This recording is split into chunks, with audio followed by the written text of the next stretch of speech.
My wife's divorced friends told her that being married was preventing her from living her best life, convincing her that she needed to find herself again. When she asked for a divorce, I responded, "You're absolutely right. You should definitely find yourself again." I then assisted her in uncovering some unexpected aspects of herself.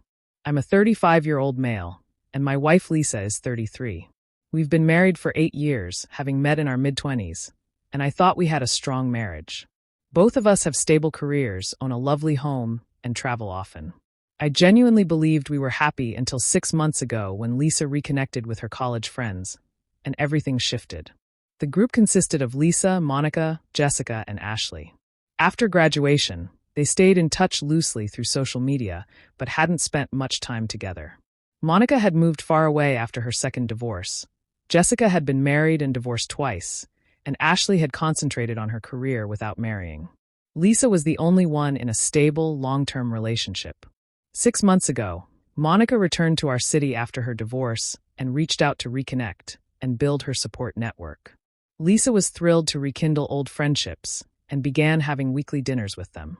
Initially, I thought it was great that she was reconnecting with friends, but soon those weekly meetups turned into daily interactions. Lisa would come home excitedly talking about how enlightened and empowered her friends were. She started using terms I had never heard from her, like living authentically and not settling for less.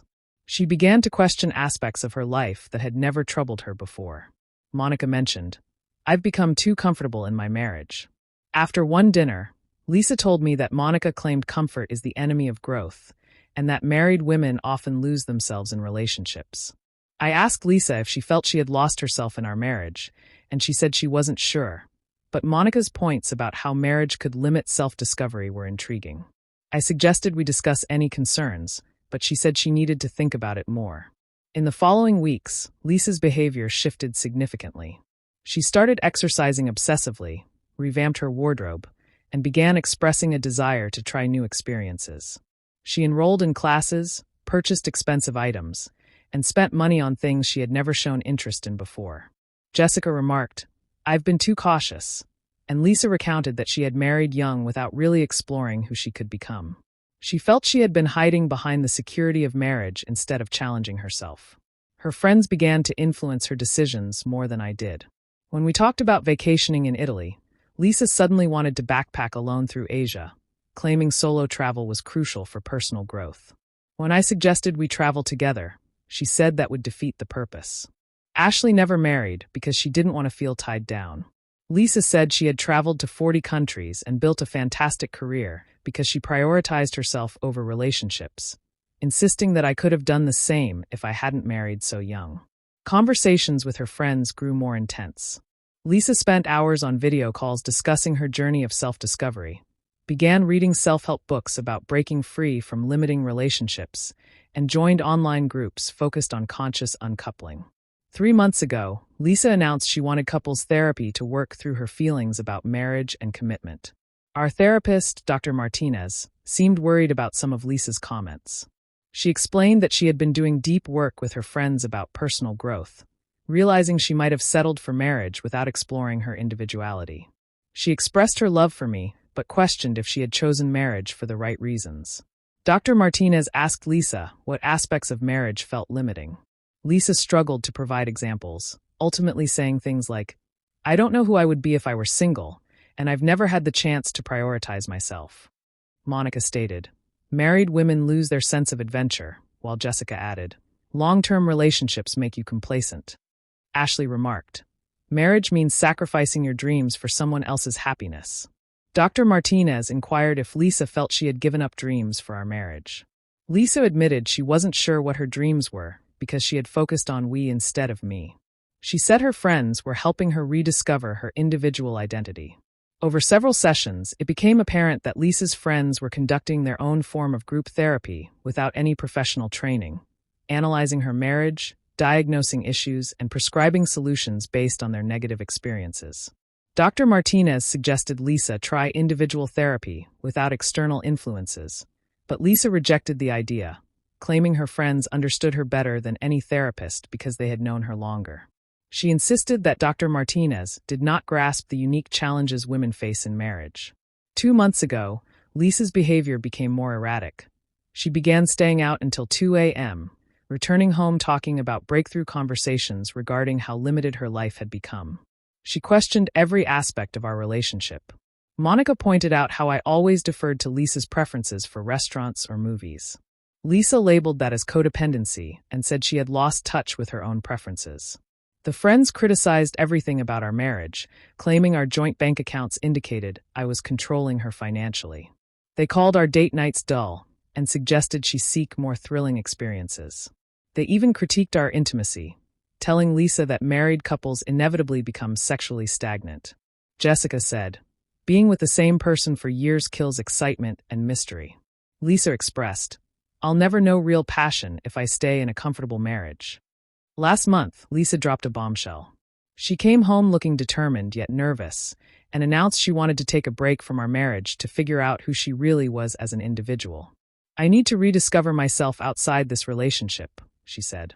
"I got married before I knew who I was, and I've never explored my potential."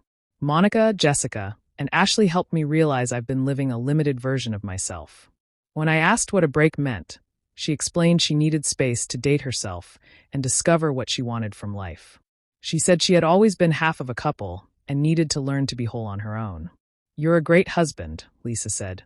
"But I need to know if I'm staying married because I want to be with you or because I'm afraid of being alone." My friends showed me there's a world of experiences I've never explored. I told Lisa we could explore new experiences together, but she insisted I didn't understand. She needed to do this alone, without my influence. "That's exactly what Monica said you'd say," she told me. She claimed that married men always try to convince their wives that they can change within the marriage instead of acknowledging that some growth requires complete independence. 3 weeks ago, Lisa asked for a formal separation, stating she had found an apartment and wanted to move out to live authentically without the constraints of marriage. She wasn't sure if this would lead to divorce, but she needed to explore single life, saying, "I need to discover who I am when I'm not trying to be a good wife." She told me that her friends helped her realize she had never really prioritized herself. When Lisa asked how I felt about the separation, I surprised her by saying, "You're absolutely right. You should definitely rediscover yourself. I think it's wonderful for you to explore who you are outside of marriage. You should find out what you're capable of on your own." Lisa appeared surprised by my supportive response. She had expected me to resist or try to convince her to stay. Instead, I expressed that self-discovery was essential, and I respected her choice to prioritize her personal growth. "I want you to have every opportunity to explore your potential," I told her. "You should see what single life has to offer and determine if marriage is truly what you want." Lisa seemed almost disappointed by my lack of opposition, but said she appreciated my maturity. She moved out the following weekend with help from Monica and Jessica, who kept praising her for being brave and empowered. What Lisa didn't realize was that I had already begun my own journey of self-discovery, and what I was uncovering would be very enlightening for both of us. Update 1. Lisa moved into a trendy downtown apartment that she could barely afford on her single income. The place was small, expensive, and required a 40-minute commute, but Monica and Jessica convinced her it was perfect for her new lifestyle. In the first week after moving out, Lisa called daily to check in, clearly expecting me to be miserable and begging her to return. Instead, I was enthusiastic about her adventures and encouraged her to explore everything single life had to offer. "How are you managing being alone?" she asked, fishing for signs that I was struggling. "I'm doing great," I honestly replied. "I'm discovering things about myself too." "You were right. We probably both got too comfortable." Lisa sounded confused by my positive attitude. Monica had warned her that I might pretend to be fine while struggling internally. I assured Lisa that I genuinely wanted her to have this experience. Meanwhile, I was exploring my own opportunities without Lisa's expensive new habits. My monthly expenses dropped significantly. I had more time for interests I had neglected, and I was enjoying the space to think without managing someone else's emotional reactions. 2 weeks later, I ran into Ashley at a coffee shop. She seemed surprised to see me looking relaxed and happy. "How are you holding up?" Ashley asked, expecting to see a broken man. "I'm doing really well," I said. Lisa was right. We had gotten too comfortable. This separation has been great for rediscovering who I am outside of marriage. Ashley looked puzzled and annoyed. She had expected me to be struggling more with Lisa's decision. I told her I thought Lisa's choice was courageous, and I was proud of her willingness to explore her potential. 3 weeks in, Lisa's calls became less frequent and more strained. She was having a tougher time than anticipated, but couldn't admit it without contradicting everything her friends had told her about empowerment. The apartment is really expensive, Lisa mentioned. I'm having to be more careful with my budget than expected. I told her that learning financial independence was valuable, and budget constraints might help her discover what she truly valued. Lisa sounded frustrated, as if she had hoped I would offer to help with expenses. 1 month in, my friend Mark told me that Lisa had been telling people at networking events she was newly single and looking to explore all her options, wanting to make up for lost time. I told Mark I thought it was good that Lisa was being open about her goals. Mark seemed surprised by my reaction. I had started paying attention to Lisa's friends' backgrounds. Monica had been married twice, both ending due to her infidelity and significant settlements. Jessica had been engaged 4 times, often pushing for quick commitments before losing interest. Ashley had never maintained a relationship longer than 6 months, and was known for being critical of others' happiness. These weren't empowered women who had chosen fulfilling single lives. They were individuals who had sabotaged their own relationships and were encouraging Lisa to do the same. 6 weeks in, Lisa's social media posts became increasingly desperate. She shared photos from bars with captions about living her best life, but she looked tired and unhappy. She was spending money she didn't have on experiences that were supposed to feel empowering, but they weren't working. Update 2. I began living my best life and posting about it. I shared photos from rock climbing, photography expeditions, and home renovation projects. I posted about new restaurants, books, and weekend trips to places Lisa and I had never visited. Unlike Lisa's desperate-looking club photos, my posts showed someone genuinely enjoying new interests. The contrast was striking. "You look really happy," my sister commented. "Separation seems to be agreeing with you." I replied that I was grateful for the opportunity to rediscover parts of myself I had neglected. I acknowledged that Lisa was right. People could lose themselves in relationships. When Lisa saw these posts, her reaction was not what her friends had predicted. Instead of feeling empowered by my independence, she seemed threatened. She called after I posted camping photos. "You seem to be doing really well without me," she said, with an edge to her voice. I told Lisa I was proud of how well we were both managing separation, demonstrating that we had grown into strong, capable individuals during our marriage and could both thrive independently. "Monica says men usually fall apart when their wives leave," she said. I laughed and replied, "Monica clearly didn't know capable men." I mentioned I had been surprised by how much I enjoyed domestic tasks and maintaining the house on my own. "Aren't you lonely?" Lisa asked, sounding disappointed. I clarified that solitude and loneliness are different. I was enjoying time to think and pursue interests without coordinating with someone else's schedule. 2 months in, I reached out to mutual friends who had been concerned about Lisa's personality change. I didn't speak poorly of Lisa, but was honest about what had led to our separation. I explained that Lisa was questioning whether marriage had held her back from discovering her potential, and that her divorced friends had convinced her to explore single life. The response was immediate. One person after another expressed concern about Lisa's new friend group and behavioral changes. Several mentioned trying to reach out, only to be told Lisa was too busy exploring her authentic self. "Those women have been filling Lisa's head with poison," said our friend Sarah. "Every time I've tried to spend time with her, they've been there analyzing everything she says about her marriage." Lisa's sister Amy shared that Lisa had been calling family asking for financial help because her apartment was stretching her budget. She had also been expressing how difficult it was to meet quality people and how disappointing her attempts to explore options had been. "She won't admit it," Amy said, "because her friends said that would mean failing, but she's miserable and scared." 3 months in, I hired a private investigator to gather background information on Monica, Jessica, and Ashley. The results were worse than I had suspected. Monica had a history of befriending married women and convincing them to leave their husbands while attempting to seduce the husbands herself. She had broken up at least 3 marriages in her previous city. Jessica had been arrested for fraud and had a pattern of manipulating men financially. Ashley had been fired from jobs for creating hostile environments, and she had been in therapy for relationship sabotage tendencies. All 3 were struggling financially and emotionally, despite their claims about empowering single life. Monica lived off credit cards and alimony, while desperately seeking husband number 3. Jessica was between jobs and had been evicted for non-payment. Ashley was on antidepressants and had been hospitalized for a breakdown. These women were not successful, empowered individuals. They were damaged people who had sabotaged their own happiness and were dragging Lisa down with them. For months in, Lisa's facade cracked. She called, crying and saying she was having a hard time adjusting. The independence she had sought felt more like isolation, and she was questioning her decision. "I thought I'd feel more free by now," she said through tears, "but I just feel anxious and lonely." Monica said, "That's normal." But Lisa replied, "I don't feel like I'm breaking free. I just feel lost." Update 3. 5 months in, Lisa asked to meet for coffee. She looked terrible, thin, dark circles under her eyes, jumpy and anxious. She admitted she had been questioning some advice from her friends. "I'm not sure this separation is working out as I thought," she said cautiously. "I thought I'd feel more confident by now, but I mostly feel stressed and overwhelmed." I assured Lisa that her feelings were valid and suggested that if she was questioning her decision, it might be time to reassess whether she was receiving good advice from those she had been trusting. I pulled out a folder of documents. "You said you wanted to discover who you really are," I said. "I thought you might be interested in discovering who your advisors really are too."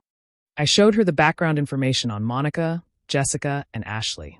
Lisa stared in shock as I explained Monica's pattern of breaking up marriages, Jessica's fraud history, and Ashley's tendencies toward relationship sabotage. "These aren't successful, empowered women who chose fulfilling single lives," I said. "These are individuals who consistently sabotage relationships and convince others to do the same. They're not helping you discover your potential. They're dragging you down to their level." Lisa read through everything, tears forming in her eyes. "Why didn't you tell me this before?" she asked. I explained that she wouldn't have believed me if I had tried to discredit her friends earlier. She needed to experience following their advice before she would be ready to see them clearly. "You said you wanted to discover what you were capable of," I said. "I wanted you to realize you're capable of recognizing bad advice and toxic influences. I wanted you to learn to trust your instincts instead of relying on others to dictate what your life should look like." Lisa cried harder, feeling foolish for having trusted them. I told her that learning to recognize manipulation was valuable and would serve her well. This experience had taught her things about herself in relationships that she never would have learned otherwise. "So what happens now?" Lisa asked. I told her that was entirely up to her. I learned about myself during our separation too, and I discovered I was capable of being happy and fulfilled on my own. "If you want to rebuild our marriage, it has to be because you genuinely want to be with me, not because you fear being alone. I want you to stay separated until you're absolutely sure about what you want," I said. "I want you to learn to trust your judgment instead of relying on others' opinions." 6 months after Lisa moved out, she ended her lease and returned home. But she moved into the guest room while we worked on rebuilding our relationship. Slowly, she cut contact with Monica, Jessica, and Ashley and began working with a real therapist. "I thought I was discovering myself," Lisa said, "but I was just becoming whoever they wanted me to be. They convinced me that questioning my marriage made me strong, but really they were making me weak and dependent on their approval." Lisa discovered that true empowerment comes from making her own choices based on her values, not rebelling against stability because others told her to. She realized she had been happy in our marriage and that her friends had manufactured problems that didn't exist. "They kept telling me I was settling," Lisa said, "but I wasn't settling, I was choosing. There's a difference between accepting less than you deserve and choosing something good because you recognize its value." The reconciliation took almost a year. Lisa had to rebuild my trust by consistently making her own decisions instead of seeking validation from toxic people. We established better boundaries and communication patterns. 1 year after our separation, we renewed our wedding vows in front of only those who genuinely supported our relationship. Lisa wrote vows about choosing love over drama and building something lasting instead of chasing temporary excitement. Lisa did discover herself during our separation, just not in the way her friends intended. She discovered she valued loyalty, stability, and genuine partnership. She learned she was strong enough to admit mistakes and mature enough to fix them. She realized that real empowerment comes from making choices that align with your values. "The best part of our separation wasn't discovering I could live without you," Lisa told me recently. "It was discovering I didn't want to. It was learning the difference between staying married out of fear of leaving and staying married because I genuinely chose this life with you. Today, we have a stronger marriage than before. We communicate better, appreciate each other more, and are selective about who we allow to influence our relationship. We've learned to trust our judgment about what makes us happy instead of letting others define success for us. Lisa's friends thought they were helping her escape a limiting marriage, but they were attempting to trap her in their cycle of relationship dysfunction. They wanted her to feel as bitter and unsuccessful as they were because her happiness made them feel worse about their choices. Sometimes, the most important journey of self-discovery isn't about exploring new possibilities. It's about recognizing the value of what you already have and learning to protect it from those who wish to take it away.